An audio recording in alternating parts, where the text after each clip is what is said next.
Good morning friends. आज के session में हम बात करने वाले हैं आर्टिकल्स के ऊपर। मैंने आपको पिछली क्लासेस में बताया था कि आर्टिकल दो तरह के होते हैं, एक होता है डेफिनेट आर्टिकल, एक होता है इनडेफिनेट आर्टिकल। कल हमने बात की थी डेफिनेट आर्टिकल क्या होते हैं और उसके संबंध में जितने भी रूल्स हैं और एक्सेप्शंस हैं हमने उस पर बात की थी। अब हम आगे से बात करने वाले हैं, बचे हुए जो रूल्स थे उसको हम कंटिन्यू करेंगे। ठीक है फ्रेंड्स, तो नेक्स्ट रूल है हमारा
देखिए फ्रेंड्स, मैं आपसे एक छोटी सी बात शेयर करना चाहता हूँ कि अगर वाक्य में मीन्स ऑफ ट्रांसपोर्टेशन की बात हो, अगर किसी वाक्य में ट्रांसपोर्टेशन की बात हो तो वहाँ हम आर्टिकल का यूज़ नहीं करेंगे। ना ए आएगा, ना एन आएगा, ना द आएगा। मीन्स ऑफ ट्रांसपोर्टेशन आप देखें, मैंने यहाँ लिखा है a and the articles are not use with the means of transportation. जब किसी सेंटेंस में ट्रांसपोर्टेशन की बात हो, यातायात की बात हो, तो हम किसी आर्टिकल का यूज नहीं करेंगे। ही केम बाई कार, ये सेंटेंस सही है क्योंकि यहाँ पे सीधी सी बात है, यातायात की बात हो रही है, ट्रांसपोर्टेशन की बात हो रही है। ही केम बाई कार, वो कार से आया, राइट। अगर कोई व्यक्ति ही केम बाई द कार करता है तो ये सेंटेंस गलत हो जाएगा। ही केम बाई ए कार, ये सेंटेंस गलत हो जाएगा। क्यों? कि इसमें बात हो रही है ट्रांसपोर्टेशन की। एक बात अब आप देखें, note, I want two by A car, यहाँ पर ट्रांसपोर्टेशन की बात नहीं हो रही है, यहाँ बात हो रही है काउंटेबिलिटी। मैं एक कार खरीदना चाहता हूँ या दो कार खरीदना चाहता हूँ, राइट। तो जब बात काउंटेबिलिटी की होगी तब हम ए का यूज़ करेंगे। आप इस वाक्य को ध्यान से पढ़िए फुल स्टॉप तक। आपको क्या पता चला कि इसमें ट्रांसपोर्टेशन की बात नहीं है। I want two by a car, मैं एक कार खरीदना चाहता हूँ, ठीक है। तो यहाँ बात हो रही है काउंटेबिलिटी।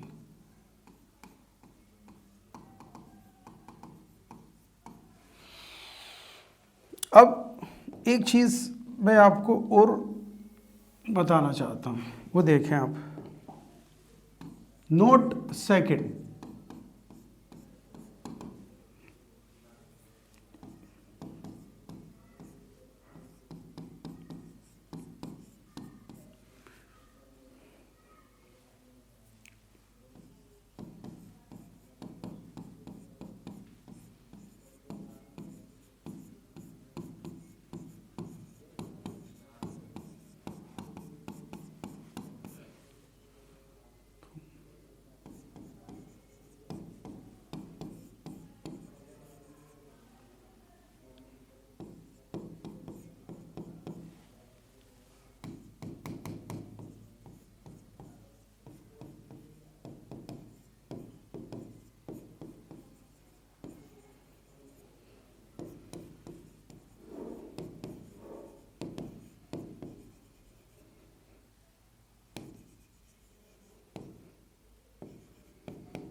आप देखें कि मैंने आपको थोड़ी देर पहले एक रूल लिखाया था, वो देखें आप। फिर मैंने आपसे ये कहा था कि मीन्स ऑफ ट्रांसपोर्टेशन की बात होगी तो हम द का यूज़ नहीं करेंगे, बाय द कार गलत हो जाएगा, राइट। लेकिन मैंने यहाँ पर जब ये सेंटेंस लिखा है, this is the car that hit me last night, ये वो कार है जिसने पिछली रात को मुझे टक्कर मारी थी। तो आप यहाँ एक बात देखें कि मैंने यहाँ कार से पहले द का यूज़ किया है। क्यों किया है? यदि वाक्य में विशेष अर्थ का भाव हो, मैं यहाँ जनरल सेंस की बात नहीं कर रहा हूँ, सिर्फ ये वो कार थी जिसने मुझे कल टक्कर मारी थी, मैं जनरल सेंस की बात नहीं कर रहा, विशेष अर्थ की बात कर रहा हूँ कि इस कार ने मुझे टक्कर मारी थी, तो मैं वहाँ पर द का यूज़ करूँगा। तो आपको पता चल गया कि अगर किसी सेंटेंस में बात ट्रांसपोर्टेशन की हो, ना ए आएगा, ना एन आएगा, ना द आएगा, राइट। लेकिन अगर काउंटेबिलिटी की बात हो तो हम ए का यूज़ करेंगे, मैंने आपको एग्जाम्पल दे दिया है। दूसरी बात ये, एक सेकंड नोट, यदि वाक्य में विशेष अर्थ का भाव हो, यहाँ कार जनरल सेंस में नहीं है, यहाँ पर पर्टिकुलर सेंस में बात हो रही है, सिर्फ इस कार की बात कर रहा हूँ, ठीक है फ्रेंड्स, इसको नोट कर लें आप। अब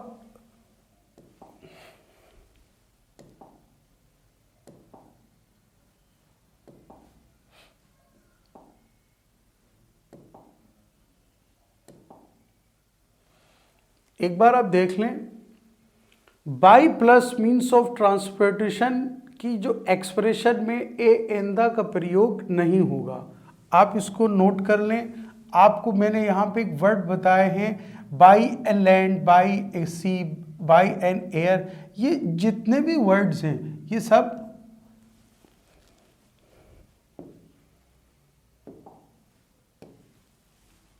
गलत हैं।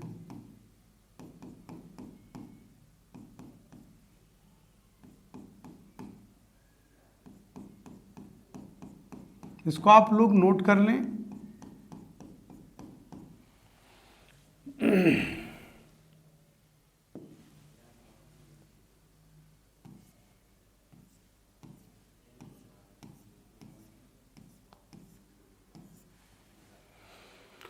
आप देखें, we are going to Delhi by train, हम ट्रेन के द्वारा दिल्ली जा रहे हैं। जाहिर सी बात है, इस पूरे वाक्य के अंदर बात क्या हो रही है? ट्रांसपोर्टेशन की। तो यहाँ पर बाई ट्रेन सही है। यहाँ पर वाक्य second, we are going to Delhi by a train, यहाँ पर ए का यूज़ नहीं होगा। He goes to Mumbai by air, aeroplane, ठीक है। तो यहाँ बाई एयर सही है, क्योंकि इस वाक्य को पढ़ने से साफ पता चल रहा है कि एरोप्लेन का आप यूज़ कर रहे हो, ट्रांसपोर्टेशन की बात हो रही है, तो मैं बाई एयर कहूँगा, बाई द एयर या बाई ए एयर नहीं कहूँगा। यहाँ देखें, he goes to Mumbai by an aeroplane, इसको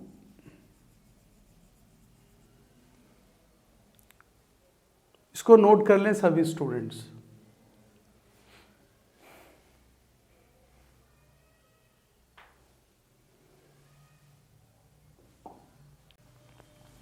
फ्रेंड्स, अब हम नेक्स्ट रूल पे बात करने वाले हैं।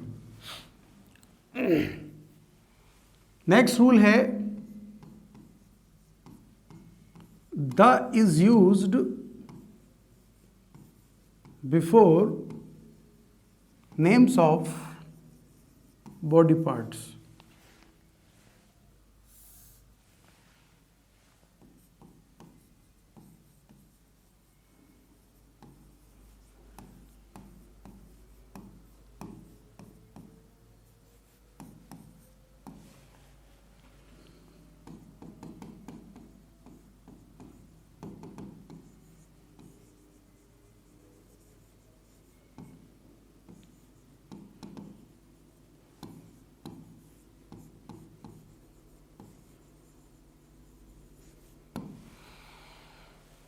The is use before the names of body parts. शरीर के अंगों के नाम से पहले हम द का यूज जरूर करेंगे। By the hand, I caught him, मैंने उसको पकड़ लिया, या मैं इसको यूं कहूं आई caught the thief by hand. इसको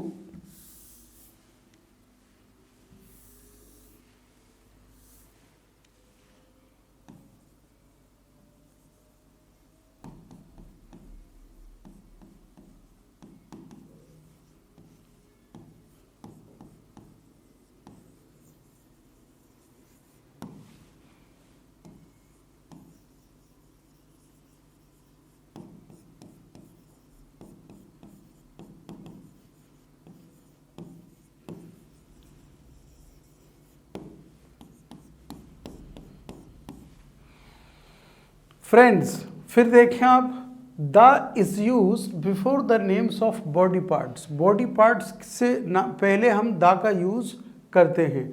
आई caught the thief by the hand, मैंने चोर को हाथ से पकड़ लिया। आई caught the thief by hand, ये सेंटेंस गलत है। लेकिन मुझे आप एक बात बताइए, अगर आपको एग्जाम में कुछ इस तरह का सेंटेंस दिया जाता है,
the situation is in the hand, in A hand, in an hand, या नो आर्टिकल रिक्वायर्ड। बताइए क्या होगा। आप क्या कहेंगे, सर अभी आपने बताया था हैंड से पहले द का यूज होगा, राइट, और आप क्या करेंगे, यहां पर द का यूज करेंगे, लेकिन नो आर्टिकल रिक्वायर्ड है। इंटरेस्टिंग चीज, कंफ्यूजिंग चीज। The situation is in hand. Actually आप लोगों को पता होना चाहिए कि इन हैंड इसका मतलब होता है नियंत्रण में है, कंट्रोल में है।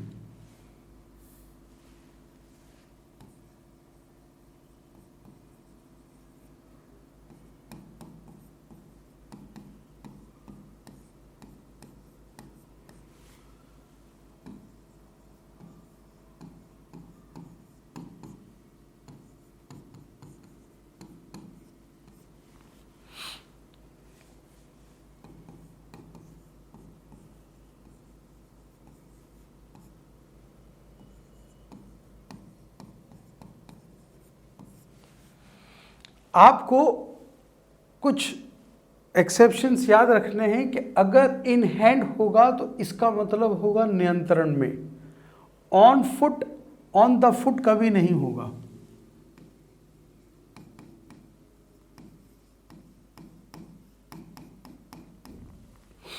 ऑन फुट का अर्थ होगा पैदल, और एट हैंड इसका अर्थ होगा उपलब्ध, उपलब्ध होना। अगर आपको इस तरह का एक सेंटेंस दिया जाए, the situation is in hand, situation हाथ के अंदर है या सिचुएशन नियंत्रण में है? ऑब्वियसली नियंत्रण में है, तो हम यहाँ पर हैंड से पहले दा का यूज़ नहीं करेंगे। क्यों? कि ये एक फ्रेज के रूप में यूज़ हो रहा है और इसका मतलब होता है नियंत्रण में होना। मैं आपको एक चीज़ और बता रहा हूँ, इसी तरह का एक सेंटेंस है।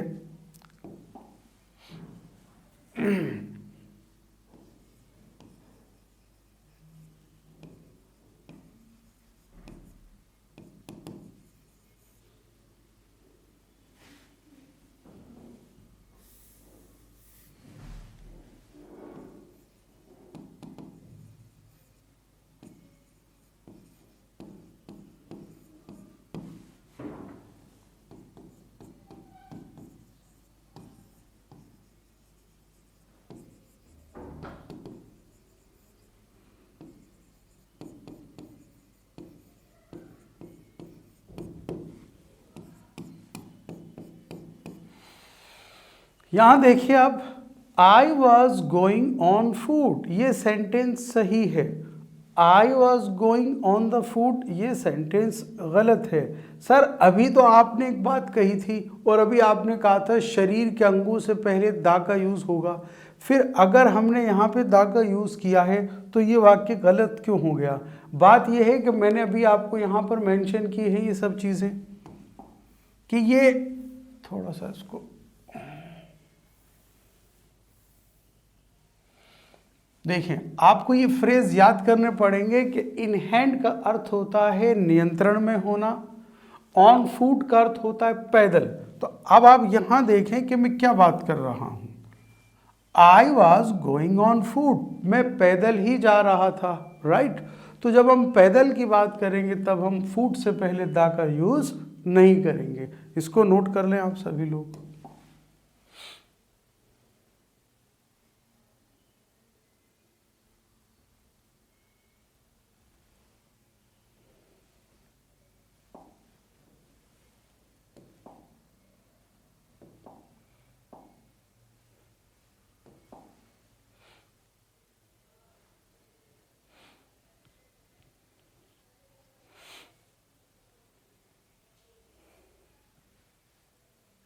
यहां देखें आप, दा का प्रयोग पार्ट्स ऑफ बॉडी, शरीर के भागों के नाम के पहले होता है। ऐसा मैंने लिखा था आपको, I caught him by the arm, I caught him by an arm और I caught him by arm. तो आपको पता चल गया कि मैंने आपसे क्या कहा था, आई caught him by the arm. बीमारियों के नाम के बाद पार्ट्स ऑफ बॉडी का भी प्रयोग हो तब भी हम दा का यूज करते हैं, द लंग, द थ्रोट। ठीक है, इसको नोट कर लें आप।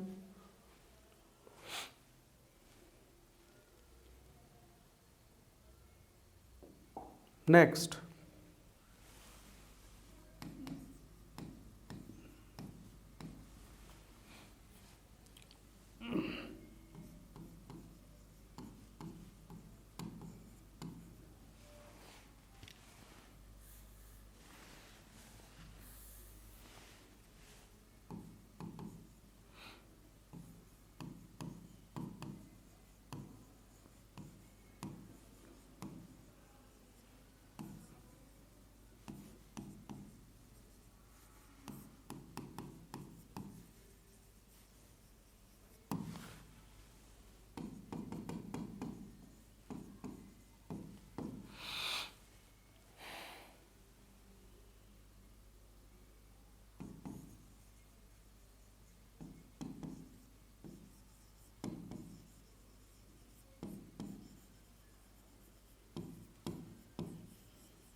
नेक्स्ट रूल देखें आप, the is not used before comparative degree.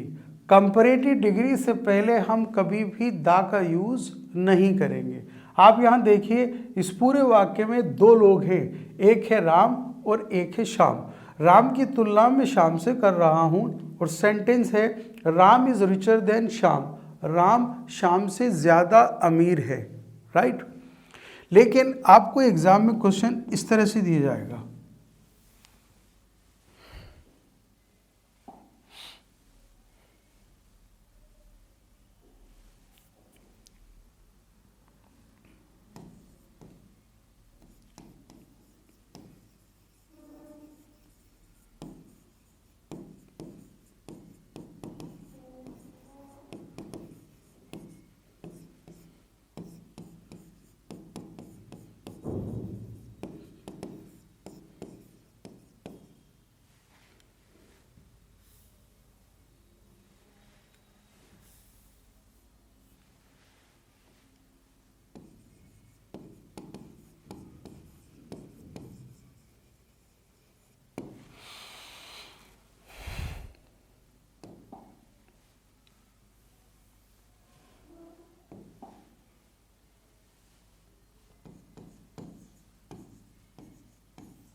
एक क्वेश्चन मैं आपको दे रहा हूं। मैंने अभी आपको क्या लिखा है कि कंपैरेटिव डिग्री से पहले हम द का यूज़ नहीं करेंगे। यहाँ कंपैरेटिव डिग्री उससे पहले मैंने द का यूज़ नहीं किया। अब आपको एग्जाम में क्वेश्चन दिया जाएगा, क्वेश्चन कुछ इस तरह से है, the longer you boil milk, अब क्या आएगा, a thicker it becomes, an thicker it becomes, या द थिकर इट बिकम्स, या नो आर्टिकल। अब आप क्या कहेंगे सर, कंपैरेटिव डिग्री से पहले द का यूज नहीं होगा। थिक का मतलब होता गाढ़ा, थिक, थिकर, थिकेस्ट। थिकर एक कंपैरेटिव डिग्री है। स्टूडेंट क्या करेंगे कि सर आपने बताया था कंपैरेटिव डिग्री से पहले द का यूज नहीं होता है, लेकिन यहाँ पर हम द का यूज करेंगे। क्यों? Note, the plus comparative degree, again the plus comparative degree.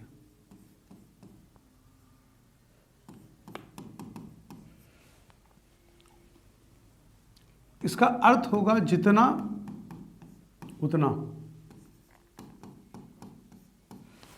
मैंने आपसे कहा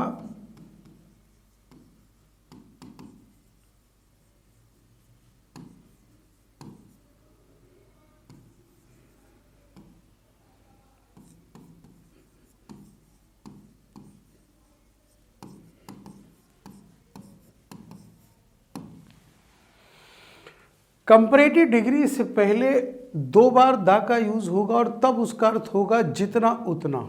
अब आप यहाँ देखें, कंपैरेटिव डिग्री से पहले मैंने THE का यूज़ किया है, फिर मैंने कंपैरेटिव डिग्री से पहले THE द का यूज़ किया है। एग्जाम्पल देखिए, द हायर यू गो, जितना ऊपर आप जाते हैं, द कूलर इट इज़, उतनी ठंड बढ़ती जाती है, राइट। दूसरा एग्जाम्पल देखिए, मैंने आपसे कहा the farther the plane is, the smaller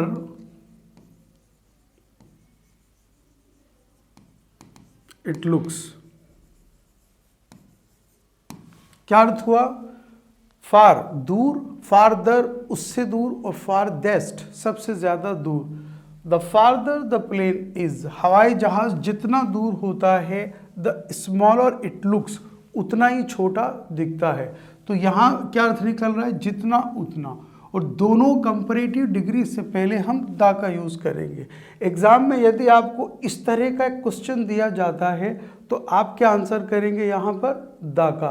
क्यों कि लॉन्गर अपने आप में कंपैरेटिव डिग्री है, लॉन्ग, लॉन्गर, लॉन्गेस्ट। जब एडजेक्टिव का टॉपिक आएगा, डिग्रीज की बात होगी, तो मैं इसको अच्छे से एक्सप्लेन कर दूंगा कि डिग्रीज होती क्या है, बनती क्या है। कुछ स्टूडेंट को ये लग रहा है कि सर हमें नहीं पता कंपैरेटिव डिग्री क्या होती है और सुपरलेटिव डिग्री क्या होती है, तो मैं एक स्पेशल वीडियो बनाऊंगा जो डिग्रीज के ऊपर आधारित होगा, तो आपको अच्छे से बात समझ में आ जाएगी। फिलहाल मैं इस टॉपिक से हटना नहीं चाहता हूँ। देखें आप, the longer you boil milk, जितना आप दूध को उबालते हैं, द थिकर इट बिकम्स, उतना ही ये गाढ़ा होता जाता है। तो यहाँ पर मैंने दा का यूज़ किया है, क्यों किया है, ये एक कंपैरेटिव डिग्री है। एग्जाम में इस तरह के क्वेश्चन आते हैं। जी फ्रेंड्स, आपने नोट कर लिया ये क्वेश्चन। अब मैं आपको एक नेक्स्ट रूल की तरफ लेके जाना चाहता हूँ। वो हमारा रूल है कुछ इस तरह से,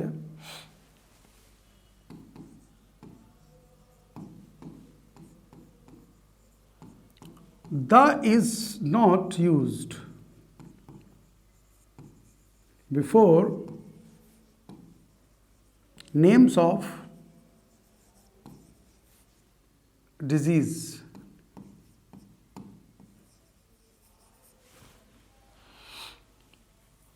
जैसे मैंने आपसे कहा एग्जाम्पल, आई एम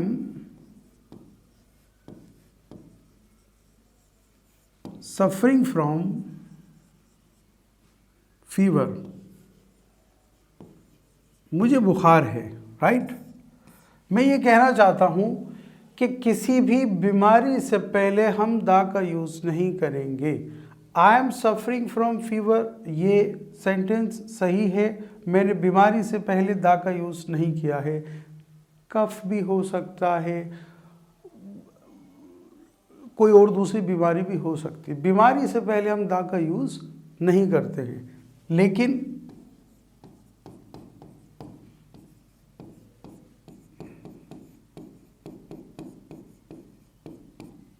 इन बीमारियों से पहले दा का यूज होगा।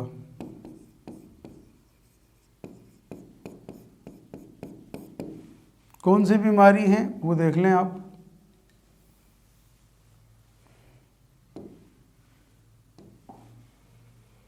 एक तो है मीजल्स, एक है मम्प्स, एक है फ्लू, एक है प्लेग।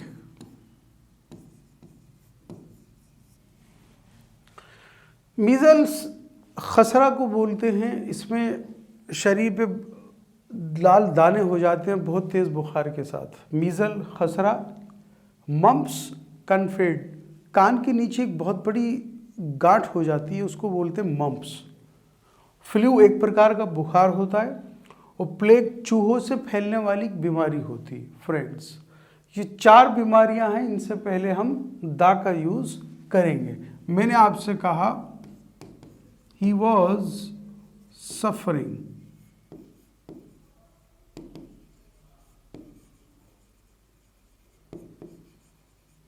From the measles. यहाँ पर दा का यूज सही है, क्योंकि मैंने आपको बताया ये 4 बीमारी है ऐसी हैं, इससे पहले हम दा का यूज करेंगे। तो आपने क्या सीखा कि किसी भी बीमारी से पहले हम दा का यूज नहीं करेंगे, लेकिन 4 बीमारी ऐसी है उससे पहले हम दा का यूज जरूर करेंगे। मीजल्स, मम्प्स, प्लेग और फ्लू, ये आपको याद रखना है, राइट फ्रेंड्स। इसको आप नोट कर लें।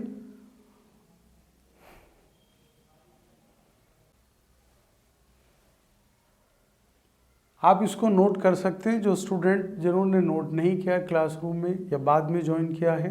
दा का प्रयोग बीमारी के नाम से पहले नहीं होता है, ये नोट कर लें।